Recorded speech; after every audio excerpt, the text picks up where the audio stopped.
Good morning friend. तुम्ही मुंबईवरून दमणला कसे पोहोचू शकता त्याची माहिती मी तुम्हाला आजच्या व्हिडिओमध्ये देणार आहे. तर दमण मुंबईपासून खूप जवळ आहे. एक साधारण 3 ते 4 तासाच्या डिस्टन्सवर दमण आहे. तर फक्त ₹150 खर्च करून तुम्ही दमणला पोहोचू शकता. कुठली ट्रेन आहे कुठून पकडू शकता आणि कुठे उतरावं लागेल आणि तिथून पुढच्या तुम्हाला पब्लिक ट्रान्सपोर्ट वगैरे कसं मिळेल याची पूर्ण माहिती तुम्हाला या व्हिडिओमध्ये मिळेल. तर बघत राहा आणि चॅनल नक्की सबस्क्राईब करा. तर पुढची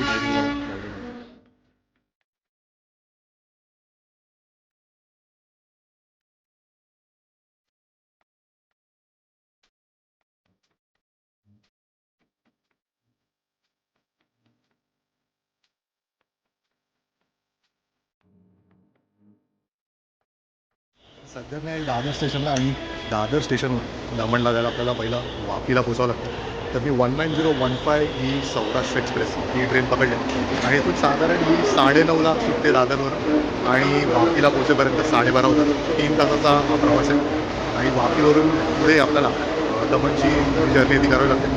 त्याचे डिटेल्स तुम्हाला मिळतील. आता दादर स्टेशनवरून मी ट्रेन पकडतो सौराष्ट्र एक्सप्रेस आणि पुढची माहिती तुम्हाला व्हिडिओमध्ये बघायला मिळेल. तरी सौराष्ट्र एक्सप्रेस आता सुटेल आणि नंतर बघा पुढच्या व्हिडिओमध्ये माहिती. जी सौराष्ट्र एक्सप्रेस आहे त्याचा हा स्लीपर क्लासचा डबा आहे, तो मी तुम्हाला दाखवतो. एकंदरीत तसा आहे या आणि नॉर्मल आपला जी कोकणात जाणारी ट्रेन असतात तसाच आहे स्लीपर क्लास.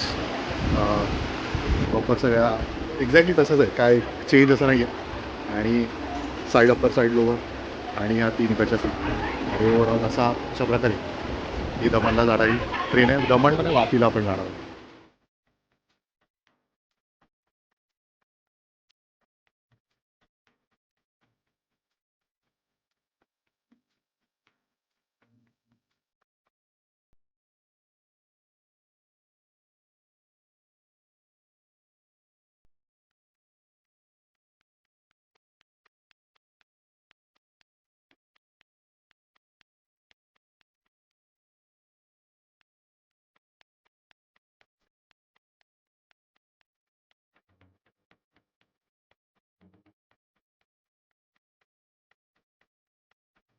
हा जो तुम्ही बघता हा वापी स्टेशनचा परिसर आहे आणि वापी स्टेशनवरून इथून आपण बाहेर पडणार आहोत आणि इथून आपल्याला शेअर कॅब किंवा डायरेक्ट कॅब मिळतात देवका बीचला जाण्यासाठी किंवा जामपोर बीच, तुमचा जो रिस्पेक्टिव्ह बीच असेल तिकडे जाण्यासाठी. आणि हा पूर्ण वापी स्टेशनचा परिसर साधारण 3 तास लागले आणि 3 तासानंतर मुंबईवरून दादरवरून आपण इथे वापीला पोहोचतो. आता पुढचा प्रवास मी तुम्हाला इथून पुढे दाखवतो.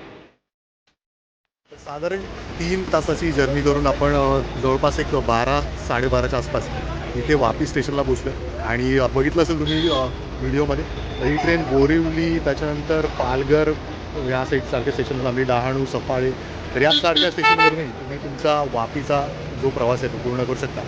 तर आता इथून पुढचा प्रवास आपला दमणचा मुंबई दादर ते वापी साधारण 3 तासाचा प्रवास झाला.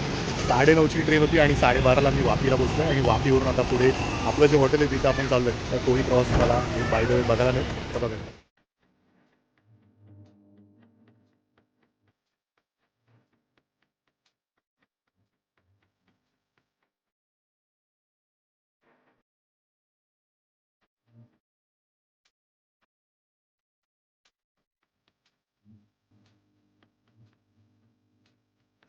तर हा होता एकंदरीत व्हिडिओ. तुम्ही मुंबईवरून दमणला कसे पोहोचू शकता, पूर्ण ट्रेनची माहिती, ट्रेनचं आतलं इंटिरियर आणि ट्रेनमधले सगळ्या डिटेल्स या व्हिडिओमध्ये मेन्शन करण्याचा मी प्रयत्न केला.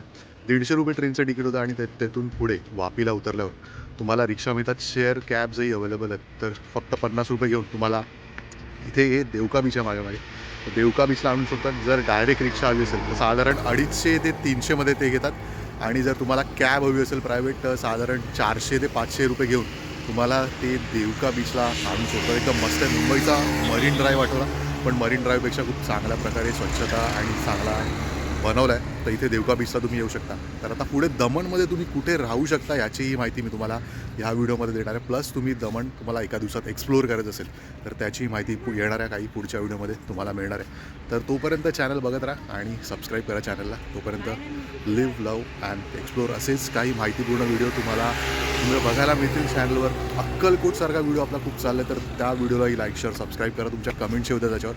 तर तोपर्यंत live love and explore bye and take care guys. आणि हा देवका बीच याचे डिटेल्स तुम्हाला पुढच्या व्हिडिओमध्ये बघायला मिळतीलच.